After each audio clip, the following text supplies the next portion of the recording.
Today we are going to learn the detection of lead ions and zinc ions.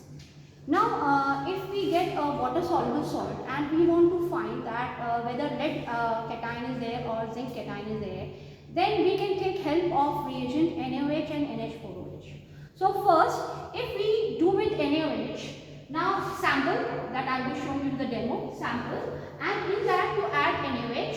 First you add drop by drop. When you add drop by drop, the observation that you will be getting is gelatinous white precipitate. Gelatinous white precipitate, when I perform you will see how it looks like.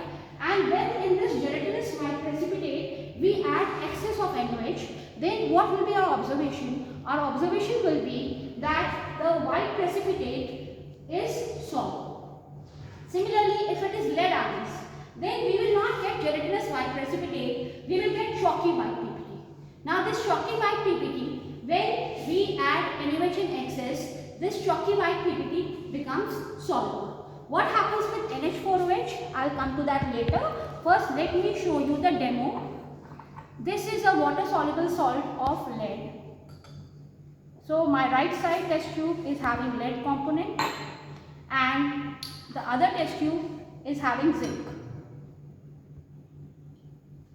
So in this I will add, this is lead and this is zinc. In this I add NaOH first drop by drop.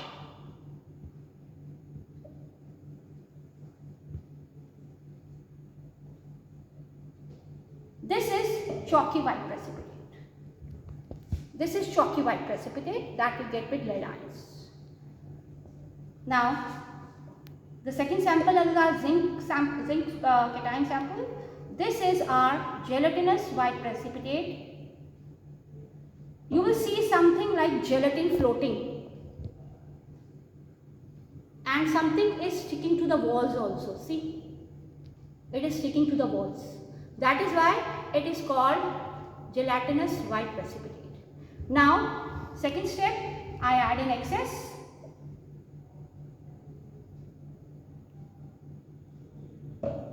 The precipitate becomes soluble. This is what is written here, that the precipitate becomes soluble if it is a lead cation. Now let's see what happens to the gelatinous white precipitate when we add NaOH in excess.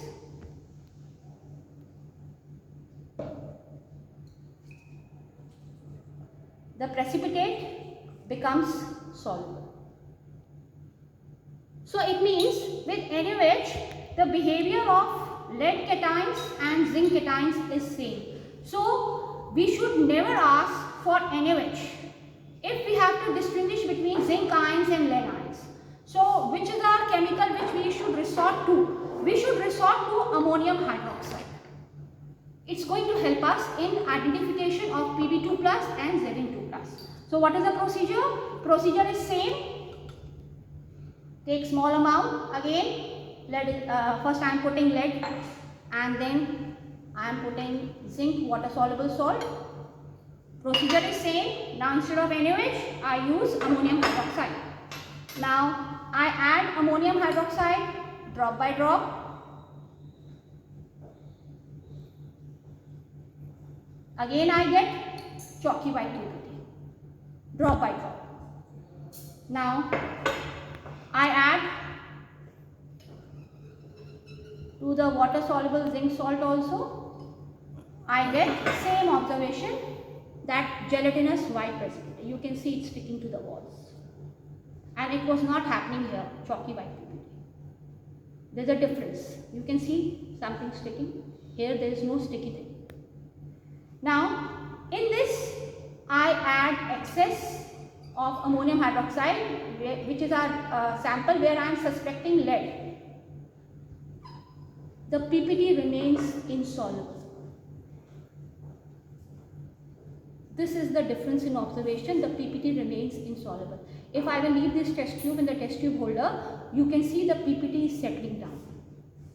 Now with this gelatinous, what happens if I add this ammonium hydroxide in excess?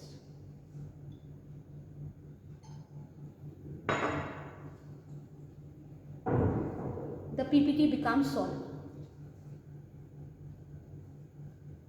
So ammonium hydroxide is the right chemical that we should ask if we have to distinguish between water soluble lead salt and water soluble zinc salt.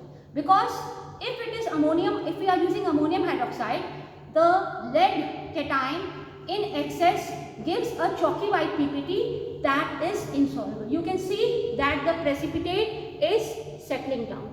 But in here, case of zinc, there is no PPT. So this is the right chemical to be selected for distinguishing between lead ions and the zinc ions. Thank you.